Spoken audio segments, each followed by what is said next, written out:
What's up guys, it's me Jeremy. Ever since the beginning of Season 2, League of Legends has always had an extremely refined meta. You have the 2 solo lanes, the dual bot, and a jungler on each team in pretty much all of your games. And there are very legitimate reasons for the precise way the meta is set up like this, and never really tends to stray from it either. And I think it's safe to say that most people understand what the meta is, but not that many people have an understanding of why the meta is the way that it is. Let's get started.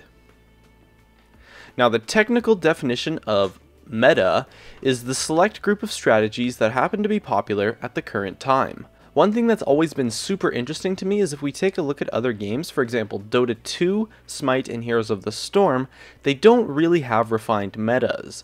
They certainly have meta strategies and meta champions, but the lane setup in League is so cut and dry compared to any other game I've ever seen. And the thing is that games like Dota 2 don't have overarching strategies like League does. And it's not like Dota 2 isn't an established game. I mean, there's been more than enough time for the players to find a refined meta like League, but they haven't.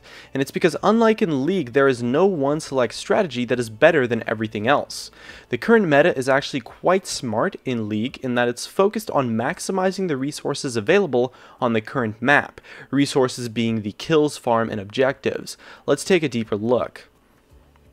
Starting in the mid lane, this is the role that gets EXP the fastest in the game, so we put champions who are casters, champions who tend to rely on their abilities to be successful because they will level up the fastest and thus benefit most from the nature of mid lane to give the most experience, and these types of champions usually tend to dominate the mid game due to their advantage in levels at that point.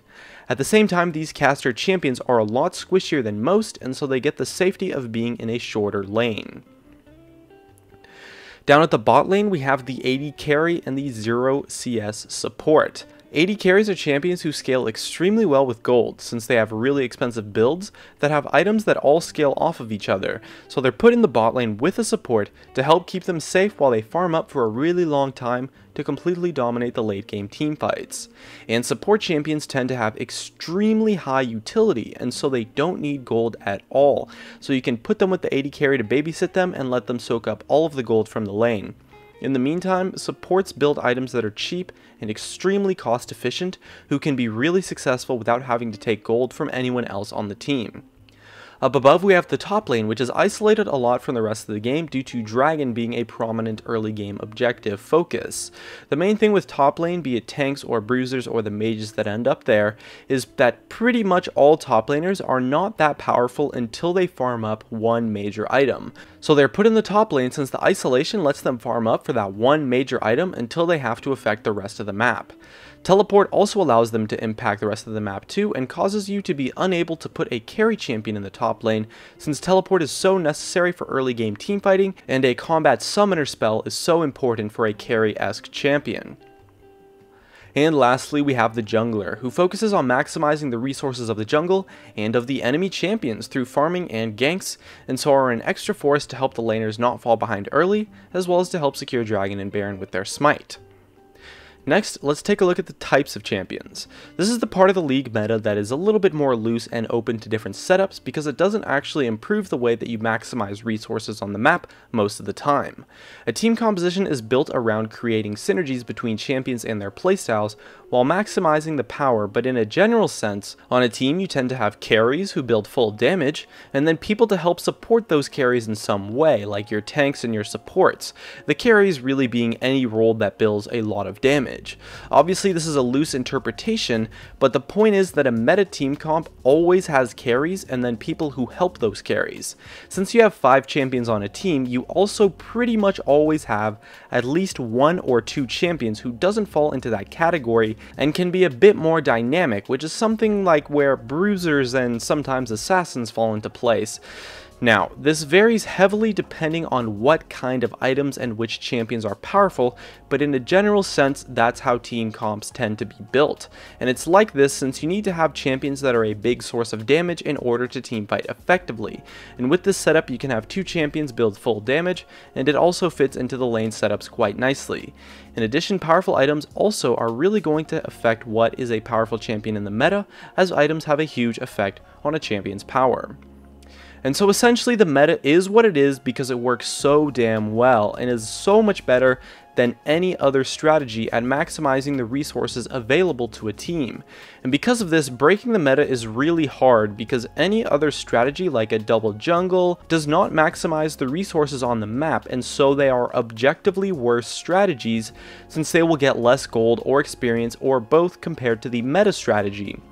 However, breaking the meta doesn't always feel that difficult, and you can certainly have success with it in solo queue, because in League, skill is going to be the biggest deciding factor in every game. So you can totally break the meta, but if you're a better player than your opponents, you can make anything work really by just outplaying them.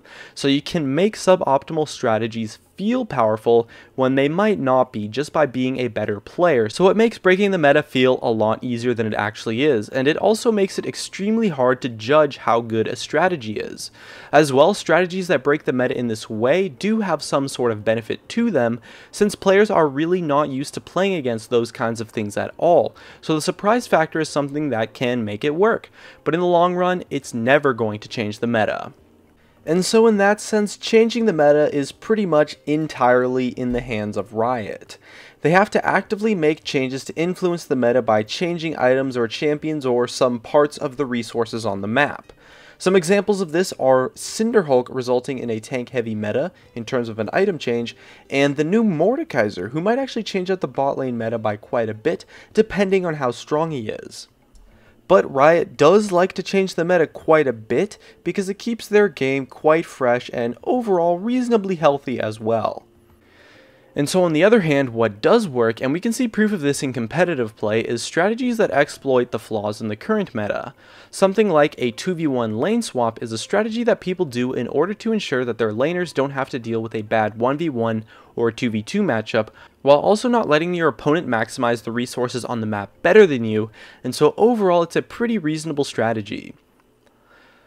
So overall, any new strategies are going to be based on these things, since the meta is what it is really just because it is that much better than any other strategies.